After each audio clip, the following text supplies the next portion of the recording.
په تورخم دروازه کې څه روان دي؟ خلکو او افغان چارواکو ولې اندېښنه ښودلې ده؟ راځئ دا ټول مطالب په همدې ویډیو کې راسره تر پای وګورئ تر څو له حقیقتونو خبر شئ. په سلامونو محرک کوم دوستانو، خدای دې وکړي چې جوړ او روغ اوسئ. نن سهار زرګونه کسان له معاینې پرته په تورخم راوښتي دي. زرګونه کسان په تورخم کې له معاینات او قانوني مراحلو پرته هیواد ته دننه شوي دي.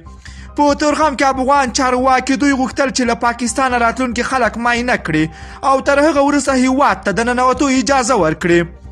خو دا چې خلکو ګڼه ګوڼه ډېره وه، نو زرګونه افغانان د دخولي او خروجي ټاپو له وهلو او دغه راز د معایناتو پرته هیواد ته دننه شوي دي. د تورخم ښاروال وایي چې په دې کار کې د پاکستان حکومت او کورنۍ مافیا کړی لاس لري، څو د ننګرهار ولایت له لوري رامنځته شوي تدابیر له منځه یوسي او په دغه ولایت کې د کورونا له امله بل بحران رامنځته کړي. دغه کسان داسې مهال راځي چې په هرات کې هم زرګونه کډوال راتګ د کورونا وایرس د خلکو په منځ کې خپور کړ.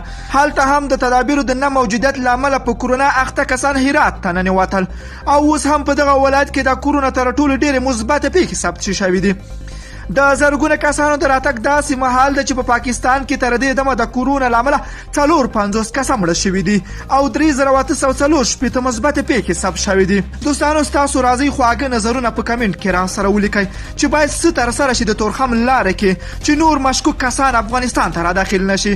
که چېرته مو خبرونه خوښ شوي نو حتما لایک او شیر کړئ.